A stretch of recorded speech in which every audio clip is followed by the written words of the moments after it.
Assalamualaikum warahmatullahi wabarakatuh. Bismillahirrahmanirrahim. Allahumma salli wa sallim ala sayyidina maulana Muhammadin wa ala alihi wa sahbihi asma'in amma ba'du. Sedanten keluarga besar Peloso ingkang sangat kula hormati. Utamanipun Kiai Haji Zainuddin Jazuli, Kiai Haji Nurul Huda, Kiai Haji Fuad Ningbat. Ini wonten Gus-Gus, wonten Gus Taif, Gus Fahim, Gus Makmun, wonten Mbah Kawula Gus Kausar. Ini yang saya agak kecewa itu moderatornya itu berusaha guyon karena takut tak suruh baca Fathul Wahab. Jadi guyon itu ada dua, guyon yang memang sudah selesai seriusnya. Saya pernah diceritain Mbah Mun, kata Mbah Mun, Kiai maca kitab guyon dikritik. Maca kitab kok guyon, terus kata Mbah Mun membela diri. Mergo macane wis iso, mulane iso guyon. Nak ra iso wis runtusen sik. Anda baca kitab ndak bisa, itu bisa guyon apa ndak? Ndak bisa, roh kitab wis meriang. Jadi orang guyon itu bukti alim.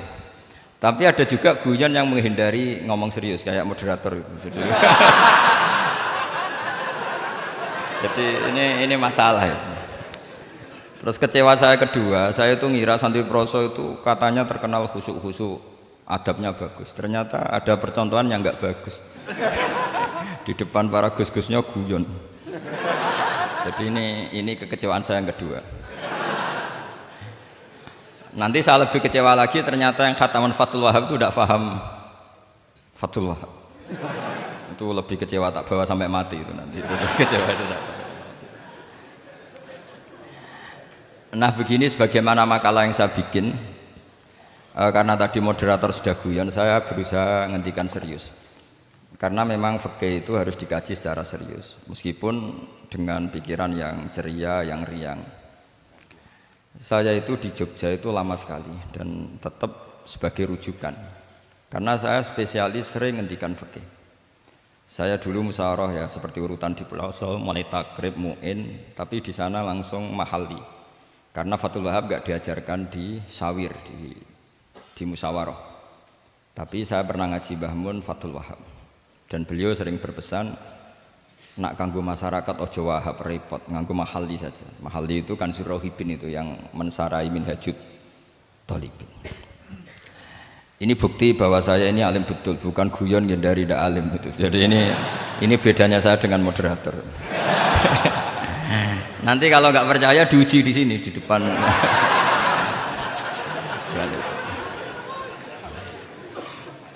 Saya ngaku alim itu bukan karena sombong, tapi keharusan.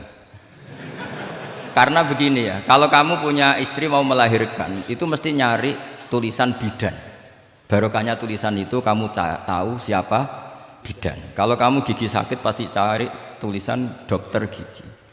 Sekarang kriminal kita adalah yang tahu Wahab tidak menulis ahli Fathul Wahab, ahli Fathul Qorib, sehingga masyarakat itu susah nyari konsultan ahli fikih karena santri Peloso tidak menulis di rumahnya ahli Fathul Wahab, ahli Fathul Qorib. Lo itu penting supaya orang tahu. Setidaknya kenapa nyuwun sewu banyak, kalau saya boleh agak merovokasi, dan itu bagus, provokasi itu bagus kadang, tapi untuk kebaikan. Kenapa orang-orang lain itu menjadi rujukan? Karena mereka memaklumatkan diri, dengar gelar RC, MA, terus ahli fikih. Tapi kita yang ngaji Wahab, khatam, musyawarah khatam, nggak nulis di rumahnya ahli Fathul Wahab. Setidaknya Anda nulis, konsultan kalau ingin mondok ke Peloso. Sehingga orang daerah kamu kalau mau mondok ke Peloso, konsultasi ke kamu. Tapi kita terlalu adab. Padahal awalun nubuwah itu dimulai dari at-tahaddi. At-tahaddi memaklumatkan diri kalau beliau adalah seorang nabi. Jadi kalau kamu boyong harus memaklumatkan diri. Saya tidak bakul-bakul, saya ahli Fathul Wahab. Lah ini khataman Fathul Wahab cerita bako. Wah itu innalillahi wa inna ilaihi raji'un. Ini harus gimana mau? Ya Anda harus tersiksa dengan keterwakilan oleh ini.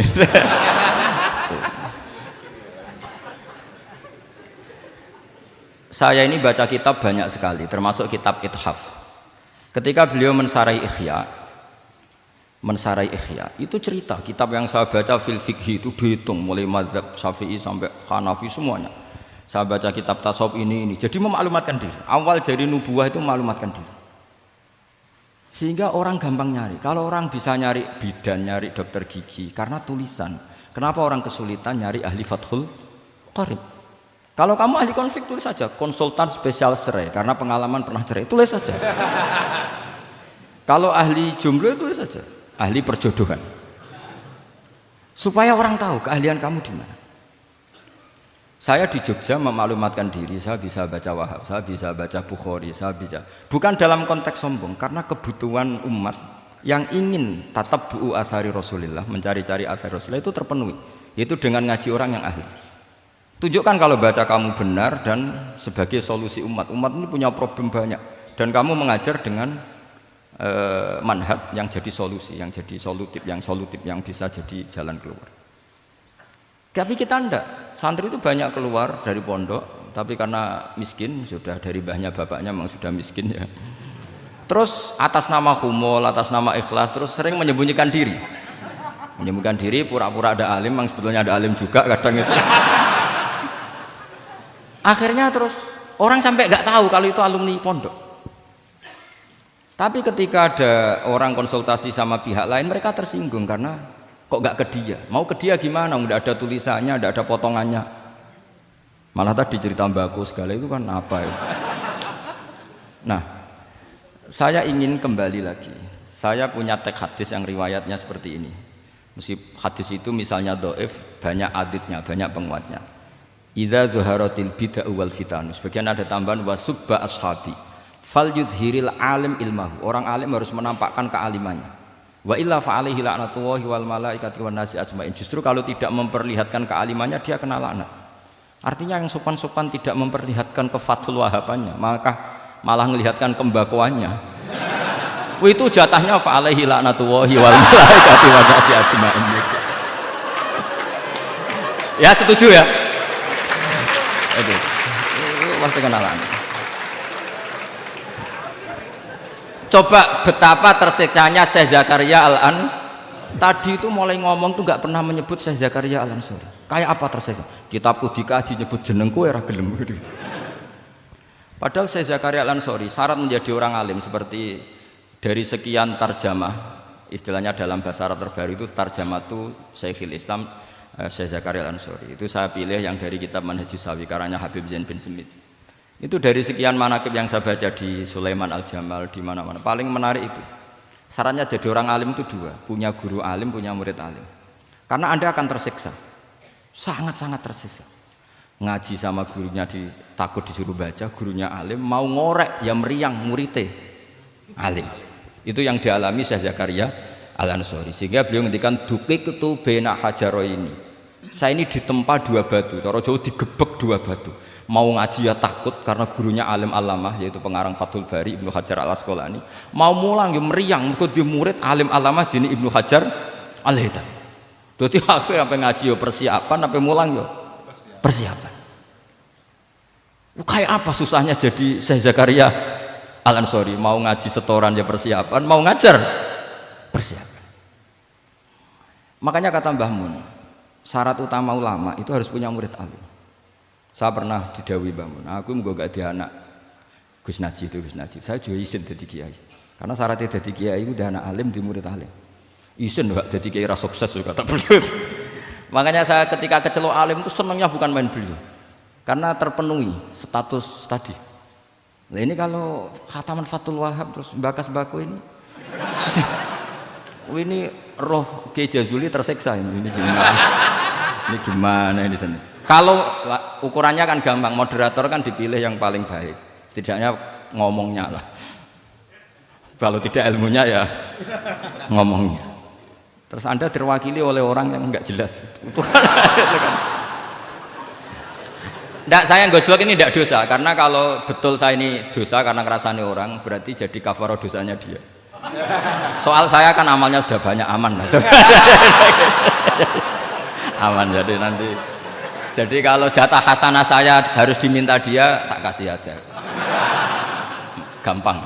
Masih surplus banyak. Ya masih surplus, masih banyak. Kan orang itu kalau baca Quran satu huruf itu dapat 10 kebaikan. Saya ini hafal Quran, sudah agak terhitung lah, itu sudah. Itu untuk kamu tak saati satu huruf cukup nanti kalau kalau nanti nuntut di akhirat itu tak kasih satu huruf itu cukup.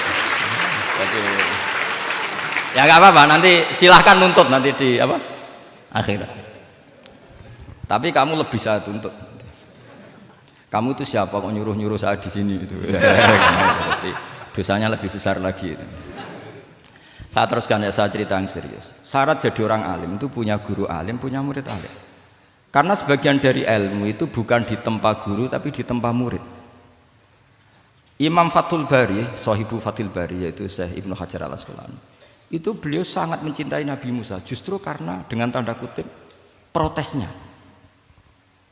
Jadi ketika Nabi Musa diajari Nabi Khidir dari awal sudah ngendikan innaka inni ala ilmin atau innaka dulu ya gak apa-apa dibalik-balik gak apa-apa karena semua kitab kadang riwayat fil makna innaka ala ilmin allamaka wah malam a'lamhu wa inni ala ilmin allamanillah malam ta'lamhu. Kira-kira terjemahan bebasnya kamu punya ilmu yang diajari Allah saya tidak tahu, saya punya ilmu yang diajari Allah kamu tidak tahu, maka innaka lan tastati'a ma'iya sabra, kamu tidak mungkin bisa menyabari saya, bisa memaklumi saya.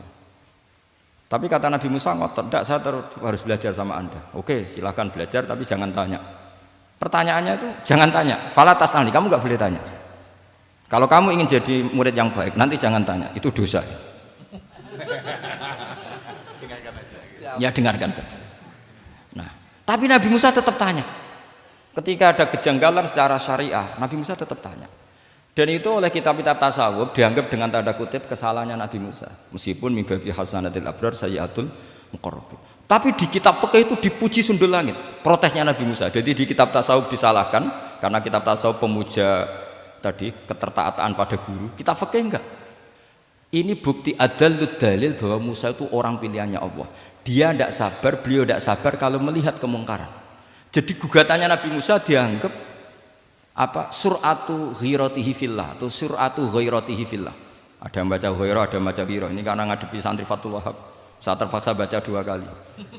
Siji ben ketok alime, nomor loro nak kowe ra iso tak warai, nak maca. Karena dalam kiro asap ya mesti gitu. Kalau nggak doikin jadikin. Karena yang satu cara berpikir masdar itu aslul mustaqot. Maka nggak perlu kena harokat munasabah. Jadi saro yasiru sairon, tidak perlu siron. Faza yafuzu fauzan, tidak perlu fuzan karena masdar aslul mustaqot. Jadi tidak perlu kompromi dengan harokatul munasabah. Tapi orang Arab tetap bilang dikul maisha. Apa? Tetap bilang dikul maisha. Tapi qiraah kita fala takufi doiqin, bukan pakai apa? Dikin. Ya, makanya kemungkinannya 2. Saya baca 2 kali ben ketok alime. Karena saya ini menghormati sampean. Mosok ngundang wong ra alim kan sini-sini wong. Nomor 2 anak kowe ra iso tak warai. Kalau bacanya itu 2. Jadi andai kan saya ngajar di Pondok Pelosok, saya baca mesti 2 kali. Wayah sibu zaidun kada, wayah sabu zaidun kada. Karena dalam qiraat sab'a ada yang baca yahsibu, qiraat kita baca yahsabu. Tapi guru-guru kita kalau ngajar fikih itu bacanya yahsibu. Tapi kalau baca Quran yahsabu. Ya kan Quran kita kan ayah sabu Allah yaqdiru alaihi ahad, bukan dibaca ayah sibu. Saya teruskan. Jadi syarat jadi orang alim itu harus punya guru alim dan murid alim. Imam Fathul Bari ketika menganalisis Nabi Musa itu beliau memuja Nabi Musa. Ini bukti ghirahnya Nabi Musa yang luar biasa. Beliau paling tersinggung kalau untuhikat hurumatullah. Orang sudah ditolong kok gak matur nuwun malah merusak perahunya. Jadi itu secara syariat itu mungkar. Kalau mungkar ya harus diprotes. Artinya itu sifatu madhin. Protesnya Nabi Musa itu sifatu madhin, bukan sifatu dhammin. Itu Ibnu Hajar Al-Asqalani, gurunya Syekh Zakaria Ansari. Ketika orang tasawuf nganggep yang dilakukan Musa itu agak-agak mazmum karena protes sama guru. Pertanyaan saya ke anak-anak Fathul Wahab, kamu milih siapa? Milih partainya Ibnu Hajar Al-Asqalani apa milih partainya orang tasawuf? Selama ini roh potongan ini sampean milih sing tasawuf. Karena sampean dengan ilmu pas-pasan ini nggak suka kalau ada murid tanya. Mboten ngaku mawon.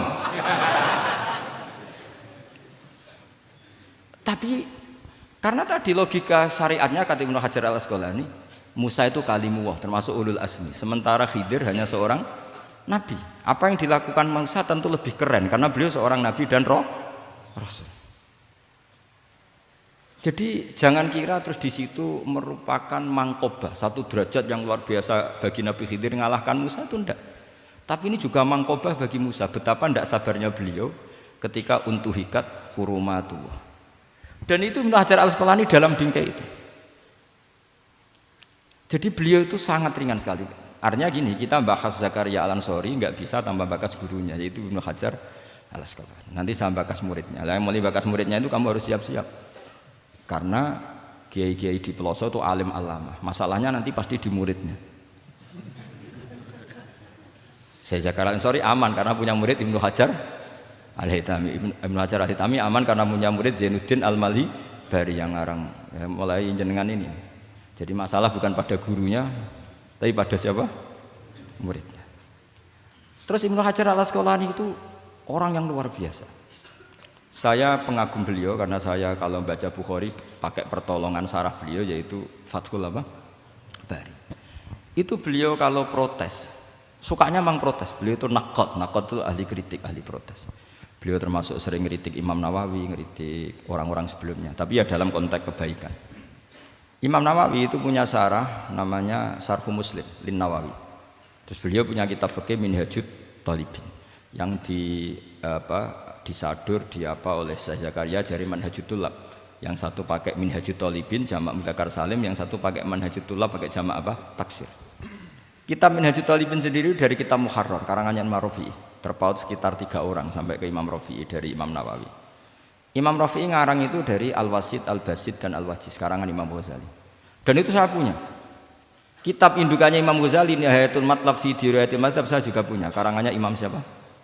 Haromen. Terus sampai Mukhtasarul Muzani. Saya tadi sempat bawa kitab Mukhtasarul Muzani. Bareng ngerti ini kok jadi pengajian umum lemes ya. Waduh, mau nyalahkan Gus Kausar Bumbah nggak berani.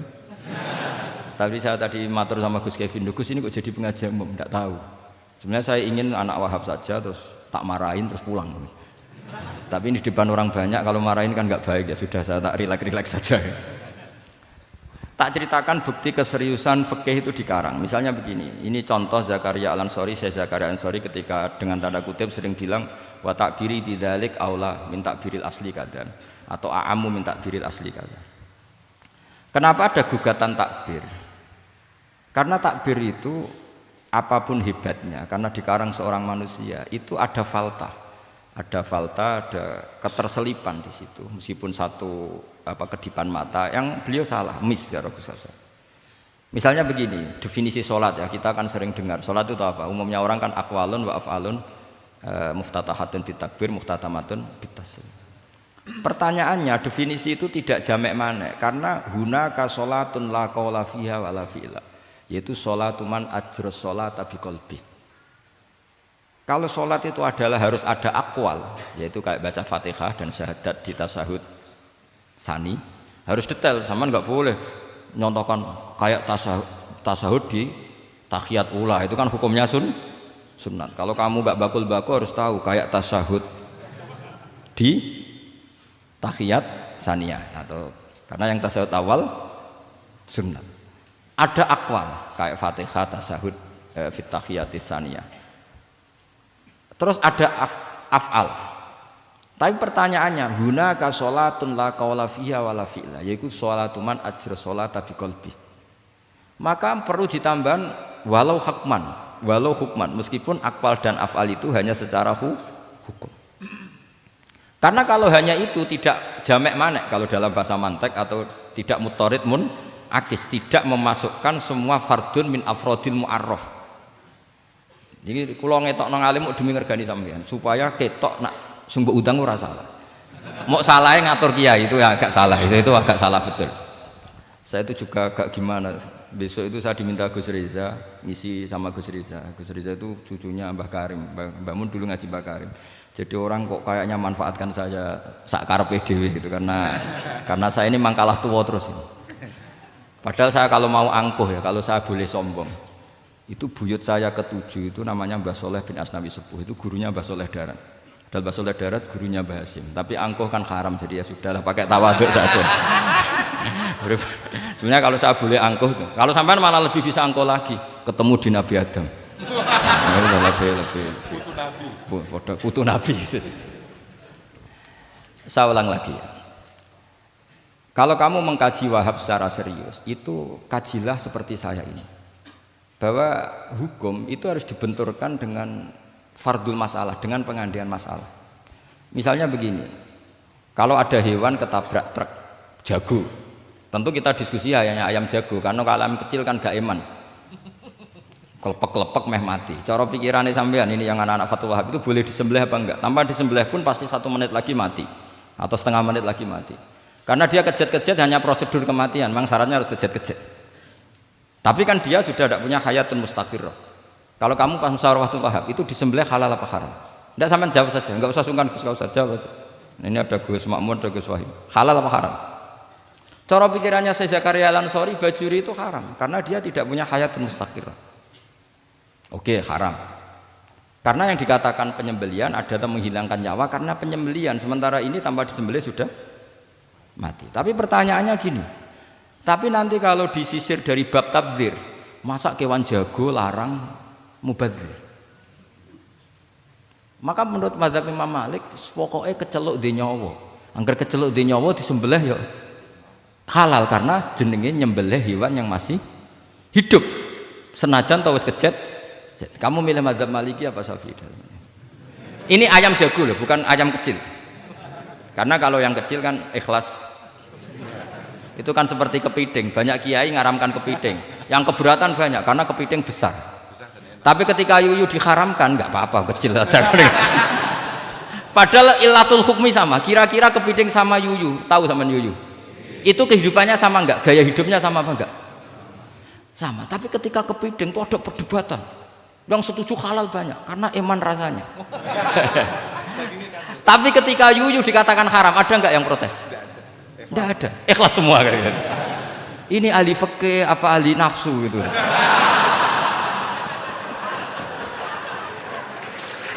Jadi apa debat itu akhirnya nggak mutu kan? Coba kehidupannya kepiting sama yuyu itu sama apa enggak? Sama. Kenapa kepiting mukhtalaf alaih kalau yang yuyu hampir semua kiai meyakini haram? Kenapa? Sama. Saya itu pernah betul ngalamin, saya mau pas jalan-jalan sama putri saya, ada ayam jago ditabrak truk gitu. Sudah kejet-kejet, tanya orangnya, Gus ini halal enggak? Saya bilang untuk kamu halal. Lama-lama orangnya penasaran, kok untuk kamu, untuk hukum kok ada untuk kamu, untuk...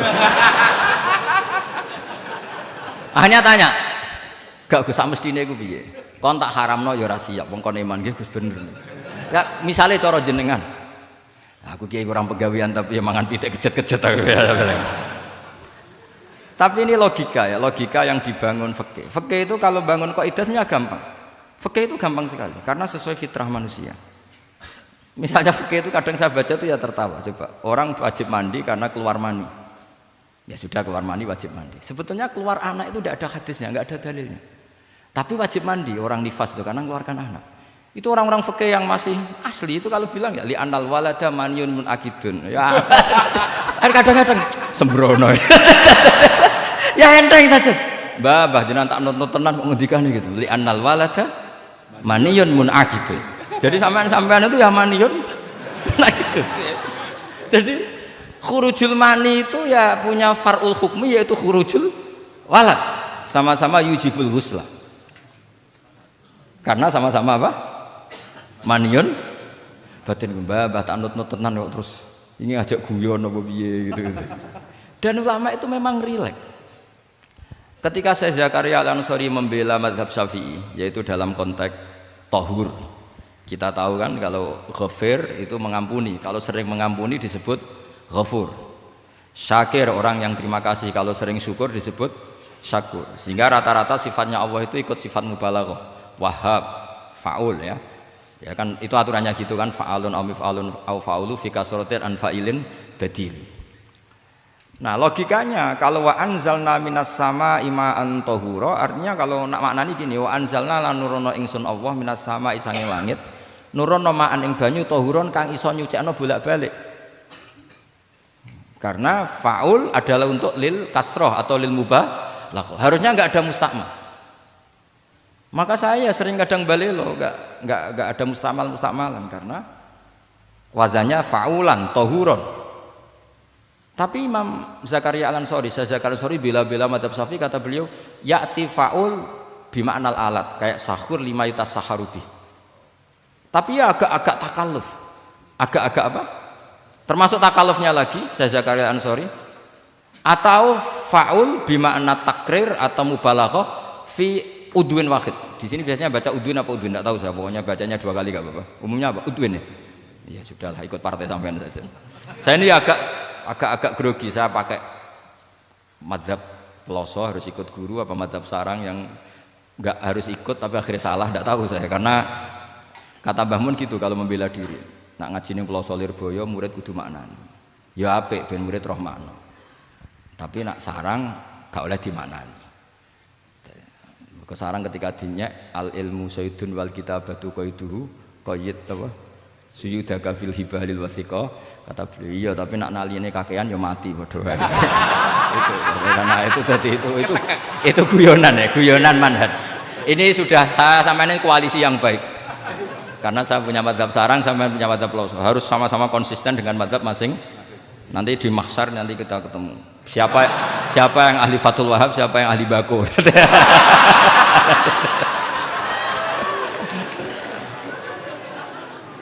Nah, pikirannya Fathul Wahab kalau sampean khatam betul itu untuk takrir tapi fi udwin wahid, yaitu air yang sudah mensucikan ini misalnya masih bisa mensucikan ini, yang bisa mensucikan asal masih fi udwin wahid.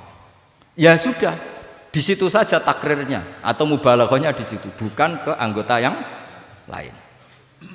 Oke, itu meskipun agak, tapi Imam Malik dan semua ulama hampir mengatakan tohur itu ya tetap di kasrotil istimal, artinya ya sudah bisa takrirut tathir. Tapi yang bilang tathir digugat lagi, digugatnya gini, tohur itu mubalaghah dari tohir, bukan dari mutohir. Ini kalau sampean Fathul Masail, sampean nggak pernah tahu Fathul Masail sedetail ini, nanti diulang lagi khatamannya. Tohur itu bukan mubalaghah dari tohir, tapi dari mutohir. Padahal bahasan kita tentang tathir bukan tentang tuhur. Sampean mikir toh?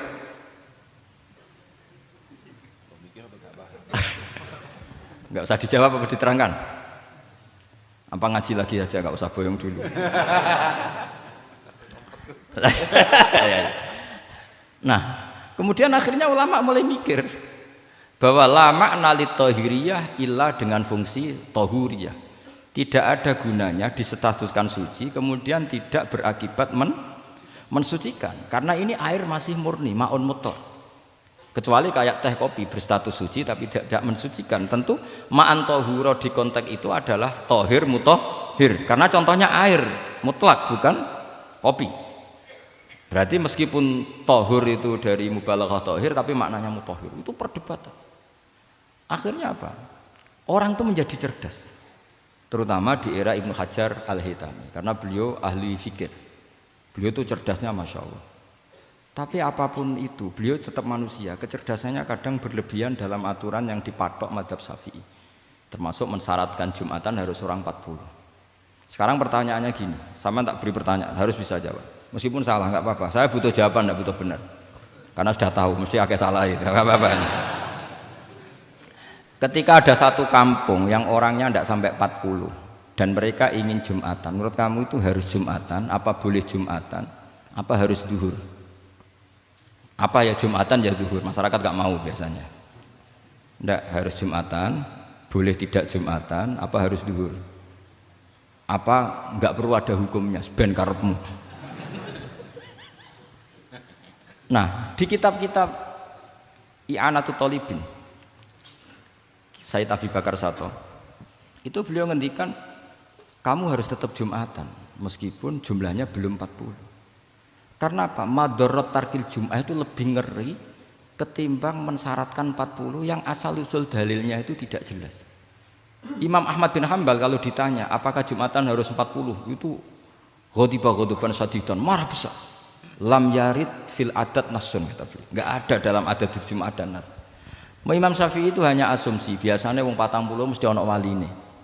Tapi potongan-potongan gini meskipun sebanyak ini kan enggak, sampean menjamin enggak kalau ada 200 orang ada walinya ini? Dulu itu 40 orang pasti ada walinya, sekarang mbok 1000 enggak ada jaminan ada wali. Dulu itu ada 2 wali, yang satu rokok, dikritik sama yang enggak rokok. Mosok pangeran dikebuli katanya karena tapi wali rokok ini ahli tauhid. Allah laisa bimakanin katanya.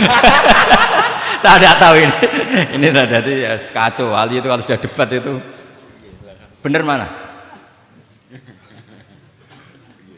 Yang satu goslo, wali kok rokokan, pangeran kok dikebuli. Yang satu bilang apa? Allah laisa bimakanin. Terus saya teruskan. Jadi perdebatan di fikih itu sebetulnya semuanya itu rasional. Karena fikih dibangun di bawah qaidatul fikhi, qawaidul fikhi dan usul fikih. Dan semuanya itu muktabas atau multamas atau makhud min Rasulillah sallallahu alaihi wasallam. Sekarang saya beri satu analogi. Pernah ada satu kejadian Rasulullah sallallahu alaihi wasallam menghentikan la yusalliyanna ahadukum illa fi Bani Quraidah. Kamu jangan sholat asar kecuali sampai Bani Quraidah. Kira-kira saya ngomong sama santri, kamu jangan sholat asar kecuali sampai Lirboyo. Sebelum sampai Lirboyo ternyata kadati samsu antaghruba, matahari hampir tenggelam. Fariqun minhum, sebagian dari sahabat milih sholat di tengah perjalanan meskipun itu belum sampai Lirboyo. Alasannya musyaroah fil waktu supaya tidak qadha. Yang sebagian milih sholat di Lirboyo meskipun ba'da antaghruba samsu, meskipun matahari sudah tenggelam. Ketika dilaporkan ke Rasulullah itu falam ya'nif, ada yang baca falam yu'annif wahidan, tak baca 2 kali karena ini nanti bisa jadi debat kusir. Sampean bacanya ya'nif apa yu'annif enggak tahu, pokoknya saya baca 2 kali. Kalau baca sampai 3 kali yang 3 salah karena memang pilihannya hanya 2. Kalau ada pilihannya 3 tak baca sampai 3 kali. Nabi tidak menyalahkan salah satunya. Yang satu pakai konstitusi yang namanya asar itu ya qabla antaghrubas samsu. Yang satu cara berpikir Nabi jelas mansus harus di Bani Quraidah.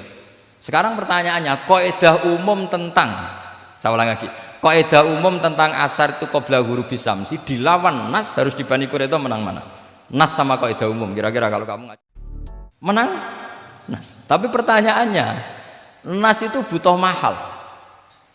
Tentu boleh seperti itu. Asumsinya Nabi adalah jangan-jangan sampai sana memang belum huruf samsi. Maka makna yang mesti benar adalah aisariu fil masyi. Kamu harus tergesa-gesa jalannya sehingga potensi menangi asar di Bani Quraidah. Jadi unik. Terus itu difahami pentingnya musyaroah fil iktida. Jadi kalau anut Kanjeng Nabi harus musyaroah. Nah, musyaroah ini pula yang menjadi basis fikih. Makanya ulama dulu kalau ngarang fikih itu gampang sekali. Kalau orang tidak paham aja nggak bakat wali. Sebenarnya fikih itu gampang sekali. Bagi yang gampang maksudnya, sama tidak usah itu. Misalnya begini, Fathul Mu'in, Fathul Hab semuanya ngendikan wa yusannu nasyatun di sholatin. Jadi wa yusannu lan den sunatno apa nasyatun gumregah, semangat di sholatin krana ngadiri salat. Fa inna wa ta'ala zamma tarikihi, sama sih ingat takbirnya. Zamma itu ngritik sapa wa utawa modho sapa tarikihi, pakai jamak mudzakkar salim. Tarikihi ing wong sing ninggal nasyat. Terus beliau mendalil qala ta'ala wa idza qamu ila sholati qamu kusala. Ciri khas orang munafik itu kalau sholat itu malas-malasan. Maka saya itu sering bilang ke santri saya, pokoknya nak jamaah kudu ono melayune, entah berapa kadarnya harus ada melayune. Guling-gilingan musyaroah.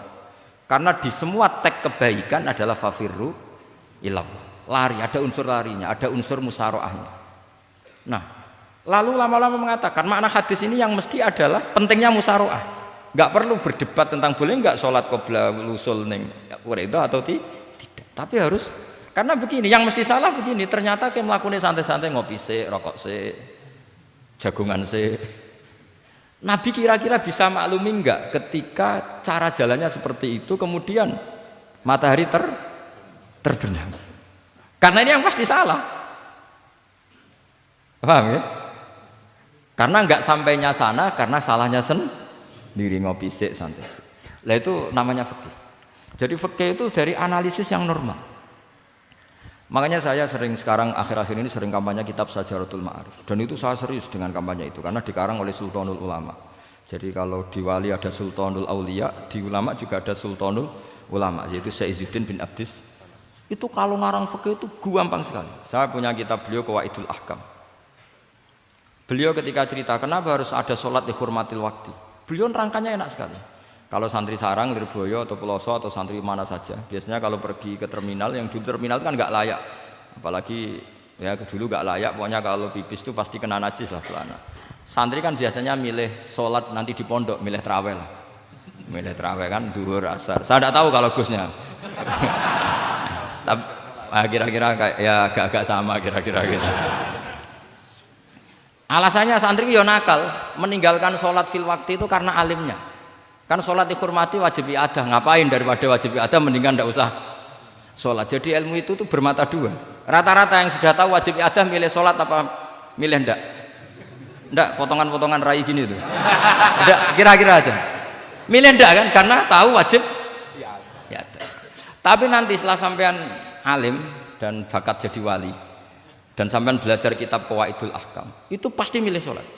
Saya semenjak belajar kitab itu ya milih sholat. Tapi tidak usah dimafhum, apa dulu tidak sholat, tidak usah seperti itu. Itu mafhum yang salah itu. Yang berbasis suudzon. Jadi mafhum seperti itu salah, ya masalah itu. Suudzon itu masalah. Kata Syekh Izzuddin bin Abdissalam memberi penjelasan. Kenapa harus sholat dihormatil waktu? Karena khotorun najasah, bahayanya najis atau ritsun najasah, kotorannya najis. Itu layafi, kalau dibaca rijul layafi dengan pentingnya sholat. Karena butuhnya Allah, butuhnya malaikat, kalau boleh dibahasakan butuh ya dalam ilmu fikih kan dibahasakan gampang saja. Ada orang sujud di waktu yang diwajibkan sujud, sehingga diabaikan syarat sholat itu harus toharatul badan, wa tasawubi dan wal makan. Kok kira pantas, ono waktu sholat kemudian la tasjudu fil waktu sajdah. Jadi akhir gampangannya wes tetap keren, meskipun kowe salat nganggo najis ora sempurna tetap keren. Piye-piye cara didelok malaikat kok dhuwur wis keceluk sujud, keceluk musolli. Daripada kowe misale asar gak salat alasanmu celanaku najis, maghrib ora salat. Terus jare malaikat berkhataman Wahab kok kelakuane ngono kan gitu kan. Karena malaikat ndelok kok dhuwur. Bablas asar, bablas maghrib, bablas isya, meskipun sampean punya alasan nanti menisan di rumah atau di pondok, tapi ini kan melewati waktu yang harusnya ada sujud. Sehingga dalam syarat jamak takhir misalnya apa? Kamu harus niat akan jamak takhir di waktu sholatil ula, biar ada bedanya tarku karena sembrono dengan tarku yang karena ingin mentakhir.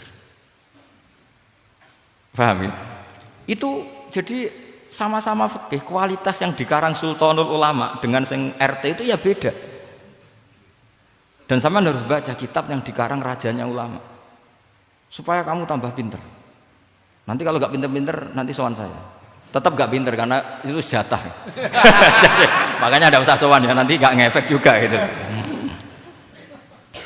Itu Syekh Izzuddin bin Abdissalam. Terus kemudian beliau mengebabkan itu detail sekali, yaitu di Sajaratul Ma'arif dibabkan di bab faslon la yutrakul haqqu li ajlil batil. Itu beliau bikin satu strategi fikih itu yang luar biasa. Misalnya begini, jihad atau perjuangan membela Islam itu harus kamu menyertakan orang-orang fajir, orang-orang fasik. Kenapa? Likuwatil Islam. Karena kesalahan orang fajir itu tidak seimbang dengan pentingnya syaukatul Islam atau syaukatul muslim.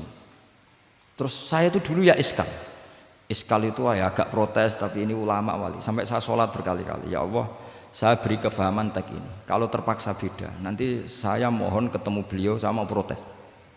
Sama nggak usah tahu caranya ketemu wali-wali yang sudah meninggal. Nanti kalau sudah jadi wali tahu sendiri. Jadi tidak usah tanya. Akhirnya saya sholat dan akhirnya faham tanpa ketemu. Karena saya bayangkan ketemu ya lebih sulit. Mendingan minta faham timbang minta ketemu. Logikanya begini, misalnya nyun sewu kita di Daril Harbi, bayangkan kita di Daril Harbi atau zaman Indonesia dijajah Belanda. Saya ulang lagi ya, dalam konteks jangan sekarang, contohnya sekarang nggak perlu perang, zaman dijajah Belanda. Kita misalnya milih pasukan Hizbullah dan Sabilillah selektif, yang sholatnya benar, yang puasanya benar, yang toharohnya benar. Kira-kira dapat pasukan berapa coba? Nggak, jawab saja. Kan hanya dapat pasukan sedikit. Sementara misalnya Belanda Bisa pasukan banyak karena tanpa seleksi. Di sini nih hebatnya Rasulullah Shallallahu Alaihi Wasallam. Kata beliau wal jihadu madin mundu ba'atsan ya Allah ila yaumil qiyamah sampai ila ayyuqatila akhiru ummati ad-dajjal la yubtiluhu jawru jairin wala adlu adilin. Sebagian riwayat langsung wal jihadu tetap wajib pun alaikum ma'akul libarin wa fajirin. Nah, penjelasan Nabi kenapa kita harus berjuang mengawal Islam meskipun harus ma'akul libarin wa fajirin. Ya kalau di isim fa'ilnya umumnya guru-guru kita baca barin, tapi untuk masdarnya untuk kebaikan bacanya apa? Birun. Nanti kamu protes, oh barun itu daratan Gus, kalau birun itu kebaikan. Aku itu macaku kamus luwih suwi bocah kok sembrono. Saya ini karena meneliti kiro asapa, jadi insya Allah kalau masalah lughat itu saya sudah bukan sawir lagi Fathul Wahab, sudah di atasnya itu. Sampai sama tidak usah tersinggung, biasa aja maksudnya. Karena ini kompetisi, kalau sama nggak cocok ya harus bersaing, jangan geremeng tok. Gus Pak sombong enggak usah bilang gitu, saingi saja. Makanya saya terkenal alim itu seneng, karena senengnya itu tadi, yang ngidolakan saya ingin ikut, yang hasut kompetisi, jadi seru. Jangan yang hasutnya antet, wah itu gak fair itu. Itu gak fair, wah itu pasti ngadepi langit itu. Nanti urusannya sama Allah itu. Gak sama saya, langsung sama. Saya ulang lagi ya. Ilmu itu harus dianalogi dengan fikih, dilogika dengan fikih, dikiaskan dengan fikih. Sekarang misalnya ada orang sok ikhtiar, wah perang kok ambek wong fasik gak enak gini-gini, wong fasik perilakunya gini-gini. Pertanyaannya adalah, kalau kita nyeleksi hanya orang soleh, kita dapat pasukan berapa? Misalnya zaman kita melawan Belanda.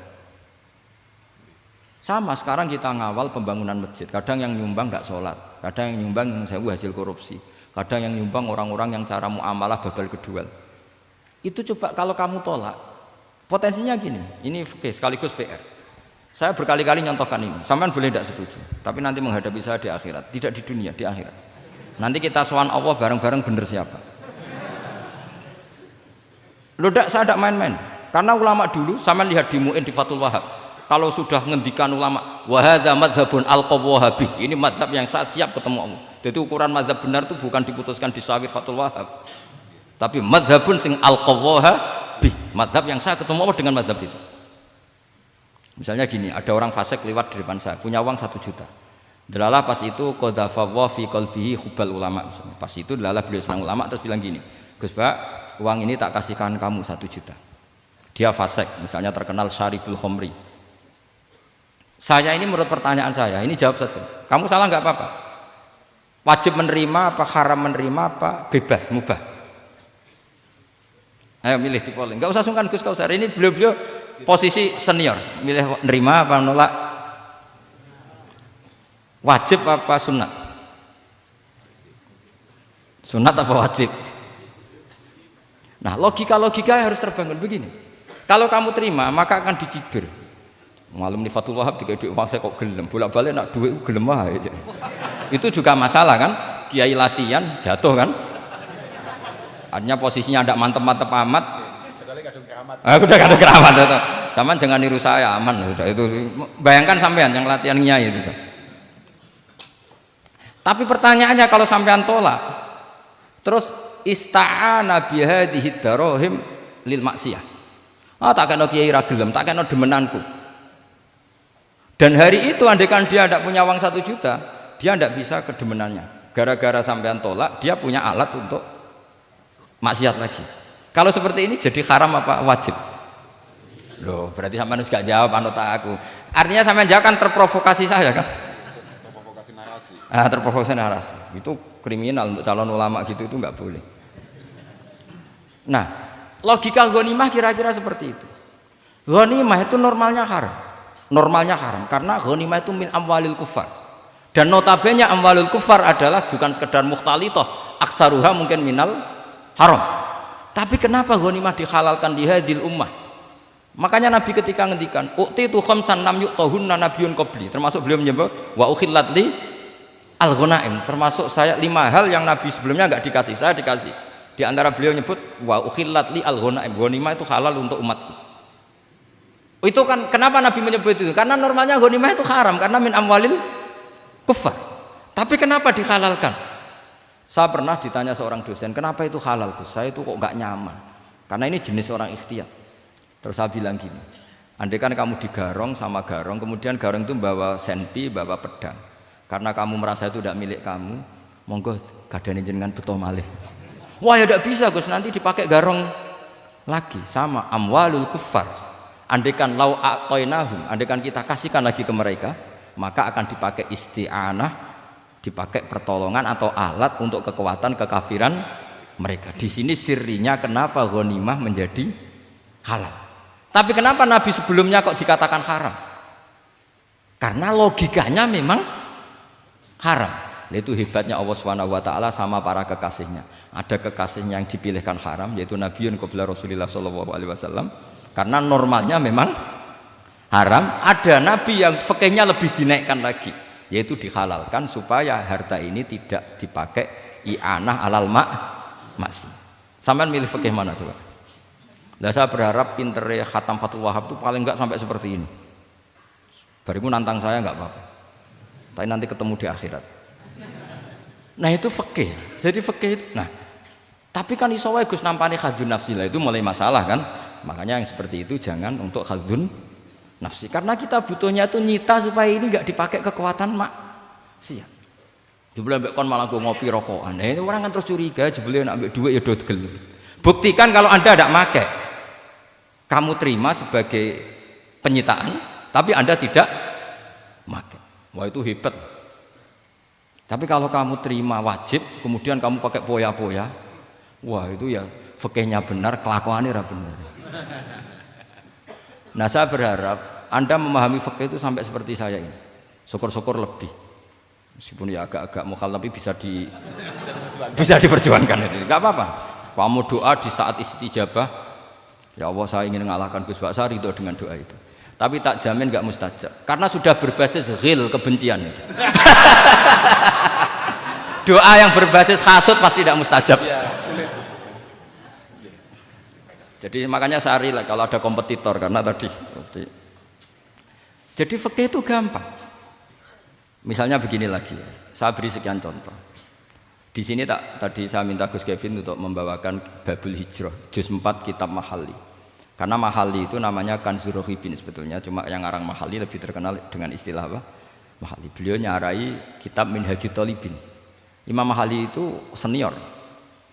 Jadi Syekh Zakaria Al-Ansori itu ya beliau sudah menyulap Minhajut Thalibin jadi Manhajut Tulab, tapi beliau ikrar kalau itu awal-awalnya dari Imam Jabah. Nah, sekarang pertanyaannya gini, saya misalnya nempat di Korea Selatan atau di Amerika, saya sudah punya tanah di sana, saya ulang lagi punya tanah di sana, punya komunitas di sana juga saya nggak diperlakukan buruk, bisa sholat, bisa puasa. Hukumnya saya pindah ke Indonesia atau ke Mekah atau kemana saja, hukumnya haram apa boleh? Saya tidak mendapat perlakuan yang macam-macam. Kalau saya disakiti dan dipaksa menjadi kafir, maka wajib hijrah. Kalau nggak ada pemaksaan itu, kira-kira hukumnya gimana? Ada ulama yang mengatakan hukumnya haram hijrah, harumatil hijrah. Karena apa? Li alla yastauliya bitil kalbukah atau tikal bukah al kufaru. Karena sebetulnya kamu tidak dianggap sekedar pindah ke Indonesia, tapi membiarkan tanah yang dulu kamu pakai sujud, tanah yang dulu kamu pakai sholat, tanah yang sudah menjadi komunitas muslim menjadi komunitas kafir. Berarti dianggap pembiaran. Itu fikih. Jadi fikih itu logikanya sebetulnya normal. Maka seperti ini, saya masih ingat betul pernah didhawuhi Mbah Mun ketika di Madinah. Nak zahire hadis ya, iku Sayyidina Ali iku ya ono salah ya. Ndak salah loh redaksinya, ono salah. Mergo Nabi sering muji wal Madinatu khairun lahum law kanu ya'lamun. Madinah adalah kota terbaik. Sataftahuna kadza wa kadza, Nabi sampai gitu. Tapi Nabi selalu ngendikan wal Madinah khairul. Tapi Sayyidina Ali tetap pindah ke Irak, Kufah ya, zaman itu terkenalnya istilahnya Kufah karena belum ada istilah Irak. Ke Kufah. Pindah ke Kufah, kemudian beliau menyebarkan Islam di Kufah. Terus punya murid awal namanya Hasan Basri, murid paling sukses. Itu orang-orang Basrah, bukan orang Temanggung, orang Basrah. Itu orang Basrah. Semua riwayat mengatakan itu orang apa? Basrah, jelas bagul-bagul. Bukan. Itu sangat jauh dari. Nah, karena Hasan Basri murid paling sukses ini pindah ke Basrah, maka ilmu setelah itu Basrah. Sehingga idza ikhtalafatil Kufah wal Basrah quddimatil Basrah. Akhirnya menyebar sampai Baghdad, jadi kubbatul Islam. Orang bisa dikatakan alim kalau sudah dikatakan alim di Baghdad. Termasuk Imam Syafi'i itu ngajinya di Baghdad. Padahal beliau lahirnya di Gaza. Huzah itu kalau sekarang itu apa? Gaza. Askolan itu juga Palestina. Nah, dawe Mbah Mun. Tapi Sayyidina Ali ku wong alim. Saiki nak wong Islam tengok-tengok ning Madinah berarti membiarkan bumi Allah di sana-sana itu tanpa ada Islam. Akhirnya Sayyidina Ali tidak mengikuti dohire hadis. Tentu Nabi Sayyidina Ali pasti ngikuti hadis, tapi hadis wal Madinatu khairul lahum law kanu ya'lamun itu ada konteksnya. Keluar dari Madinah linasril ilmi itu juga ada konteksnya. Sehingga kenapa dulu ketika futuhat, saya ulang lagi ketika futuhat, itu banyak sahabat yang sudah di Madinah mapan, ketika Mekah sudah takluk 100% sama Sayyidina Umar ditawari, halla raja'tum ila Makkah tatufuna bil baiti kada wa kada wa fadliyatus salat fil haram ka alfi salatin fi, itu dipuji-puji. Mbok yo pindah ke Mekah, Mekah sekarang sudah milik kita, salat di Mekah itu ka alfi salatin kada wa kada. Tapi kata para sahabat yang sudah di mana-mana, di Persia itu kalau sekarang Iran, di Lebanon, di Syam kalau dulu, kata beliau-beliau itu paling banter kalau saya di Mekah ibadahnya tawaf, tapi kalau di negara-negara ini adalah nasrul Islam. Wa nasrul Islam itu da'bul ambiya bihada ursilatir rusul, karena nasrul Islam itu para rasul diutus. Akhirnya mereka terus hidup di mana-mana, termasuk muridnya Sayyidina Ali menurut sebagian cerita terus pindah ke Baros itu. Kemana? Baros. Jadi Islam pertama di Indonesia itu muridnya Sayyidina Ali yang di Sumatera itu. Nah, pertanyaannya adalah, kalau kamu punya murid atau anak pamit mau kuliah di Jerman atau di Australia, kamu milih melarang apa menyuruh? Kalau melarang, kalau menyuruh takut katut perilaku barat. Kalau melarang berarti kamu membiarkan Jerman tanpa ada yang sujud. Padahal semua bumi diciptakan Allah, ju'ilat lanal ardu kulluha masjidan. Lah itu fikih. Fikih akan berdebat untuk hal-hal seperti itu. Ini saya beri contoh. Ini masih ada waktu 10 menit. Ya, jangan lama-lama nanti malah bingung. Yang bingung tidak sampean, saya juga ikut bingung nanti kalau kelamaan. Tidak, supaya ini logika ini apa? Logika fikih ya, fikih yang sekedap ini tadi sudah halaman 227 ya. Ini tidak supaya sampean tahu, karena saya pernah belajar detail ya, tentang Mahalli sama Qalyubi. Ini kalau di kitab ini halaman 227 ya, tentang juz 4 ya, halaman 227 juz berapa? 4. Saya beri contoh ya, ini supaya clear ya masalah posisi kita. Jadi misalnya sama orang Indonesia pindah ke negara lain, terus Indonesia kemudian ditempati orang-orang yang nggak benar, berarti kamu ikut tanggung jawab. Saya baca, Bismillahirrahmanirrahim.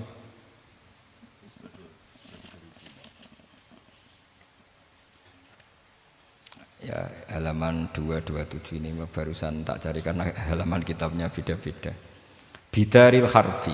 Terus ada kata-kata fa'in roja madzukira. Roja itu kembali ke kalau seseorang itu bidaril harbi berharap masyarakat situ bisa Islam, bisa dakwah, fa muqamuhu afdal. Saya juga mau baca makom apa mukom. Di sini umumnya baca mukom apa makom.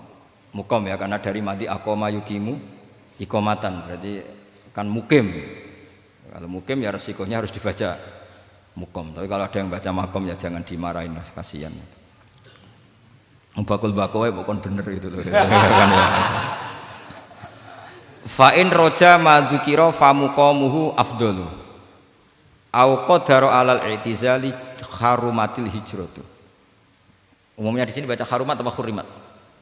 Ya boleh dua, boleh harumat, boleh hurimat. Kalau itu masih li alla yastauli al kufaru ala mahallihi fayasbahu darul kufri. Jadi artinya gini, misalnya saya di Jogja misalnya, atau di Jakarta atau di Batam, di situ atau di Papua, di situ kamu merantau di sana sudah bisa menciptakan komunitas Islam. Kemudian kamu pindah, itu bukan dianggap pindah secara mubah karena kangen keluarga, enggak, tapi ada masalah. Setelah kamu pindah ini yang menghuni siapa? Jangan-jangan min dari sujud ila niklab misalnya. Itu fikih. Jadi fikih itu sebetulnya normal saja. Tapi karena kita baca ndak detail terus kayak apa gitu, kayak fikih itu aneh semua. Dasar gak bakat alim. Jadi sebetulnya fikih itu normal gitu. Makanya kembali ke tadi, kalau orang alim tidak mau izharul ilmi fa alaihi la'natullahi wal malaikati wan nasi ajmain. Misalnya saya ini terkenal membawa Islam yang mudah, yang menyenangkan. Orang itu sampai maksiat itu cari kesenangan. Orang sampai maksiat itu karena cari kesenangan. Tapi kalau kesenangan itu tidak didapatkan fit taat, karena taat dikampanyakan secara agak teroris. Kamu sholat tidak mesti diterima, karena baju kamu nggak mesti semuanya halal. Sujud kamu tidak mesti diteror, sehingga orang yang sholat tuh, sholat ya orang mesti ditompo, mendingan nggak sholat. Kita ini kan mikir seperti itu. Coba nyuwun sewu, kalau orang-orang Kristiani, kalau kampanye gimana? Setiap orang mati bersama Bapak di surga. Sementara kita sudah kiai mati masih didoakan ingkana musinan. Itu murid kita loh. Itu kan gak sopan sekali. Murid dongakno gurune ingkana musinan. Murid kualat. Gurune kok muksinane ditaklek ingkana musinan. Cara aku dadi gurumu sembrono guru darane. Susah apa sing muni kana musinan ije dikein. Itu kan saya belum pernah doakan Mbah Mun gitu. Kalau saya mendoakan beliau supaya diampuni, doa saya tak rubah gini. Ya Allah antal ghafur wa anta dzu maghfirah. Maka sepatutnya jenengan mengampuni guru saya. Jadi saya itu kalau bilang ingkana itu kayak gimana gitu. Tapi ini urusan zauk ya, sampean enggak boleh protes. Tapi sanate ngono Gus, niki kitab-kitab ngono, sampean ngerubah sanad. Ya saya kalau enggak bisa apa-apa kalau sampean protes gitu. Sampai ngerubah adab kalau itu. Nak protes-protesan. Lu coba misalnya Syekh Qadir Jailani itu Sultanul Aulia ya. Terus beliau misalnya wafat di pelosok. Terus kamu berdoa ingkana musinan coba. Ini ketuane wali di ingkana. Boyo wong ndek akhlak sithik gitu maksudnya. Wong sak donya iku ya tabarraku bi. Ya tabarraku nabi. Saiki ditaklek ingkar. Saya tuh belum pernah doain guru-guru dengan, meskipun saya tahu itu doa yang, karena pikirannya gini, misalnya sampean protes, Gus wong sanate ngono. Jangan-jangan mancen apalam mau ikut tok.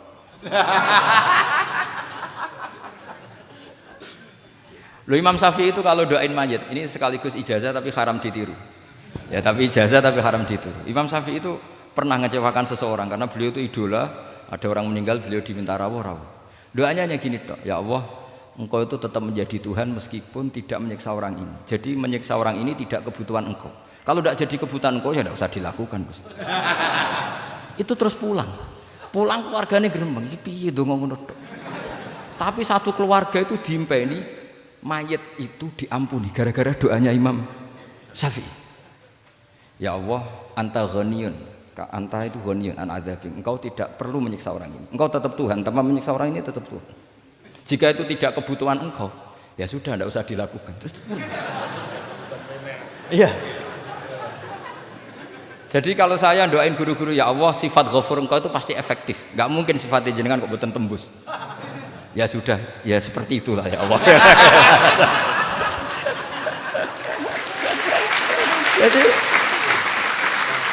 Jadi itu urusan dakwah, sampean nggak boleh protes. Gus Pak kok ngawur istihad, itu bukan ngawur, saya ini orang waras. Punya rasa takzim sama guru sama para wali. Sementara kamu yang berdasar sanad tadi, jangan-jangan menghafalan kamu hanya itu. Ayo milih mana? Saya bukan bikin ajaran baru, ndak, ini cerita rasa. Cerita apa? Rasa. Dan itu di hadis-hadis gitu, Nabi itu kalau manja sama Allah gitu, kalau ada orang salah terus kemudian diazab, kata Nabi, anta akram min ayu adzibahu marroten. Ini di dunia sudah pernah engkau beri sanksi ya Allah. Anta akram min ayu adzibahu marroten. Tapi kalau belum disiksa kemudian dia aman-aman saja di dunia, engkau itu akram, engkau sudah mulia, gak pantas sudah menyelamatkan di dunia, kemudian jenengan dendam di akhirat masih. Jadi masih nyiksa lagi itu. Nabi itu kalau sedang manja dengan Allah itu akhirnya ya baik semua gitu. Lah saya jenis ulama yang partai itu. Partai itu lah kira-kira seperti itu. Jadi Ya jadi ini relax saja ini monggo niki tadi sesuai janji saya hanya 10 menit dari sekarang. Saya juga mungkin saya nanti tetap pulang karena saya besok ngajar di setainya Gus Yofur. Mungkin saya itu sudah janji sama istri saya setelah Yai wafat paling saya ini dibully pernah sepuh itu 2 tahun. Semoga setelah 2 tahun saya naik lebih sepuh. Pakai dalil-dalil yang agak-agak angkuh tadi karena terpaksa. Jadi sekarang ngalah 2 tahun, setelah itu saya pakai sanad yang saya sepuh gitu. Supaya agak digekongkonan terus gitu. Tapi saya tidak tahu tingkat adab saya sampai berapa tahun saya tidak tahu gitu. Tapi saya mohon sama yang Musairin Fathul Wahab, ilmu itu dianalisis secara cerdas, ceria dan mudah. Saya dulu itu ya iskal sama hadisnya Nabi kullu ummati mu'afan illal mujahirin. Semua umatku dimaafkan asal ketika dosa itu enggak cerita kalau dosa. Saya dulu jenggat. Orang dosa cerita dosa itu kan kesannya jujur baik gitu. Tapi setelah saya pikir-pikir itu bener Kanjeng Nabi. Misalnya sampean cerita dengan anakmu, lihat zaman mondok peloso sering nak marung utang gak bayar ya biasa. Ya biasa sekolah gak munggah. Itu jujur apa mengajarkan? Mengajarkan suatu saat anak sampean goblok persis bapak. Maka penting tidak jaru itu penting. Makanya kata Nabi semua umatku diampuni kecuali yang cerita-cerita dosanya. Karena dengan cerita itu artinya apa? Misalnya sampean zaman puber pacaran. Terus kamu cerita, "Lah aku dhisik untuk ibumu ya pacaran." Oh, tak goncekno ngalor ngidul. Itu jujur, tapi soal anak kamu pacaran kan alasannya apa? Niru bapak. Tapi nak kamu sok suci, pacaran haram. Oh. Pak, lah kowe kok untuk ibu. Wah, itu pangeran peparinge. Lho kan yo ora bodoni, wah iku peparinge pangeran. Gak pacaran Pak. Oh pacaran haram dong. Kena muni ora kan bodoni. Pacaran haram dong. Aku untuk bojo peparingnya Allah. Wah itu dimaafkan malah itu. Lo coba nyuwun sewu, ini analogi ya nyuwun sewu. Kalau andekan semua yang pernah zina itu ngaku zina. Kalau itu jumlahnya 1000 saja, 1000 itu punya keluarga. Satu orang minimal punya keluarga 10. Akan dipakai justifikasi kalau suatu saat zina berdasar pernah Pak D-nya atau Pak L-nya, iya enggak? Tapi kalau semuanya enggak ngaku dan semuanya nyuwun sewu sok suci, wanteng ning masjid, sak wiridan nangis, suwan anak putune kok, wah mbahku khusuk kuat. Padahal nangisnya perkara nyesal tahu mau. Tapi artinya apa? Konsep yang dikatakan Rasulullah SAW itu kan luar biasa. Kullu ummati mu'afan illal mujahirin. Karena dengan jihar, memang di situ masdarnya kok jadi jihar. Jadi bukan ijhar tapi jihar. Jadi memang bahasa Arab itu agak unik. Misalnya di nahwu itu masdar itu kalam. Kalam berarti sulasi mujarrad. Tapi fiilnya enggak kelaku. Kalimah yaklimu kalaman itu enggak melaku. Sing melaku itu lam yatakallam. Tapi padahal masdarnya kalam. Jadi suara sama raya kok pengalaman. Masalah lughat itu pengalaman sekali. Jadi memang bahasa Arab itu lucu. Apalagi lafadz bagho malah paling kasus dalam bab yungqolu. Bagho maknane lacut. Bareng melok wazan imbagho yang bagi sayukjo. Iku piye itu? Biasanya makna sulasi mujarrad sama mazid itu kan enggak beda-beda jauh. Bareng kena bagho tuntas. Bagho dadi yang bagi. Nang takok, yang bagi sulasi mujarrad apa? Bagho, Pak. Bagho maknane apa? Jadi tiang-tiang lacut, Pak. Mereka bingung, gurunya penerang bingung. Daripada bingung, cari tiang-tiang maknanya lacut. Kayak laisa ku fi'il mandi, mudhari endi? Ora ono mudhari. Mandi kok ora ono mudhari? Ya mandi wae ora usah mudhari. Terus repot bahasa Arab wis repot. Kene ra melok dibahas mau apa coba? Ya sudah takdir ngono ae sudah. Jadi apa yang dikonsepkan Rasulullah SAW itu pasti yang terbaik. Bahkan Imam Ghazali ikut berkampanye wa inna ya, termasuk pemberian Allah terbaik adalah sitro. As-sitro itu atau tutup. Jadi hifdzul qaba'ih menjaga supaya keburukan kita tidak kelihatan itu termasuk kebaikan. Bukan dianggap tidak jujur karena tadi kalau semua keburukan kita tampakkan maka akan menjadi masif. Misalnya kamu cerita, misalnya insya Allah lah kita yakin semuanya kita insya Allah diselamatkan dari zina. Misalnya cerita dosa yang kecil-kecil saja, misalnya ini pondok utang rambayar atau rokokan, gak jamaah. Terus kamu ceritakan anak kamu, itu bukan jujur, mesti sebagai alat. Jadi cara anak kamu, wah disanggup, cocok. Suatu saat aku goblok kayak bapak. Aku dhisik sekolah cung sering ra munggah. Anakmu mondok wis tenang, santai. Nah ra munggah dalile bapak. Tapi nek kowe cerita, mondok meneh ndi? Ploso. Pirang tahun, Pak? 10 tahun. Kepengin ngit mayai, kepengin mondok susu ben barokah. Munggah terus, Pak, munggah. Maksudnya ora munggah kelas, munggah apa wae pokoke. Wis tenang. Karena itu bahaya, makanya kullu ummati mu'afan. Ma'is ketika ngaku zina itu Nabi itu enggak menolak sampai 4 kali. Ma'is yang memaksa Nabi supaya beliau melakukan raja, eksekusi. Semua ketika meminta saran sama sahabat, halla satarta bidzalik, kamu enggak usah cerita. Karena tadi logikanya kalau ada Ma'is ya, jangan-jangan yang lain juga ya, itu kan menimbulkan macam-macam. Itu hebatnya Islam, malah kita diajarkan awamastur aurati wa amin rawati. Kayak apa baiknya Islam? Tapi kita sekarang karena tidak baca hadis, lalu ada gerakan jujur. Mari semua meresapi dosa masing-masing. Kamu pernah ini istighfar terus nangis. Jebule gerakan ngono iku ya nyun sewu ya ono duwike kan yo repot. Tidak usah seperti itu. Ikuti hadis Rasulullah Shallallahu Alaihi Wasallam bahwa termasuk nikmatnya Allah Taala itu adalah tertutupi semua kesalahan-kesalahan kita. Dan itu barokah bagi hadaddin karena kesalahan tidak muncul. Loh itu sudah untung, agama sudah untung. Ketika kesalahan tidak munculnya agama sudah ikut diuntungkan. Coba kalau semua yang maksiat itu kelihatan, kan seakan-akan hadil ardu mamlu'ah bil ma'ah masih. Tapi ketika maksiat itu sembunyi-sembunyi, kemudian sing syiar itu adzan, pengajian, kan bagus. Sama nggak boleh protes, tapi itu kan tidak jujur. Ya bukan masalah jujur dan tidak, ini satrul qabaih. Nah ini namanya siasa. Namanya apa? Siasa itu udah harus politik tentang negara. Kita mengelola diri kita sendiri butuh apa? Butuh siasa. Jadi misalnya kamu cerita kebaikan kamu kepada anak, biar kebaikan itu ditiru.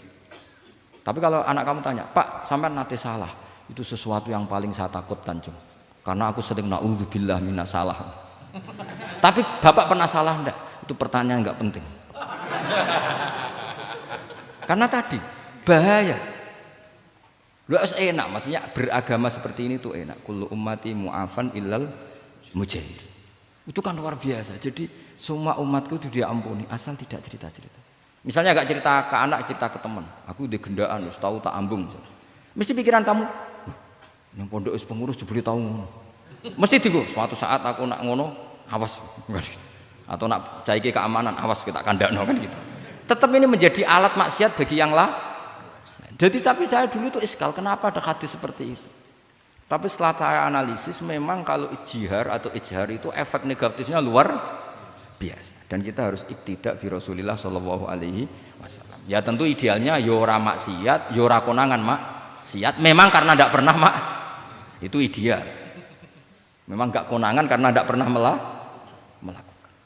Ya saya kira demikian. Saya mohon supaya ya tadi ya saya Fathul Wahab dari kitab Manhajut Tullab. Itu dikarang Zakaria Al-Ansori piyambak Zakaria. Tapi kitab itu sebenarnya dari Minhajut Thalibin. Minhajut Thalibin dari kitab Al-Muharrar. Itu dari kitab Basit, Wasit, Wajiz. Terus itu dari kitab Nihayatul Matlab fi Dirayatil Madhab. Itu mensarai kitab Mukhtasarul Muzani. Karangannya Imam Muzani ketika diimlakkan Imam Syafi'i. Karena semua karangan Imam Syafi'i itu amla alaina Syafi'i. Ya, amla alaina Syafi'i. Makanya kalau sampean ngaji muin qala fil Buaiti. Buaiti itu nama orang. Ekolas Syafi'i fil Buaiti, ekolas Syafi'i wa amlahu alal Buaiti. Makanya qala fil Buaiti, qala fil Muzani itu nama orang. Artinya karena Imam Syafi'i itu hanya mengimplekan. Terus muridnya nulis. Nah, kebetulan tulisan paling mudawwan itu karangannya Imam Muzani, disebut Mukhtasarul Muzani. Sebenarnya beliau punya murid banyak, ada Imam Muzani, Imam Robi, Imam siapa Buaiti. Saya kira demikian. Assalamualaikum warahmatullahi wabarakatuh.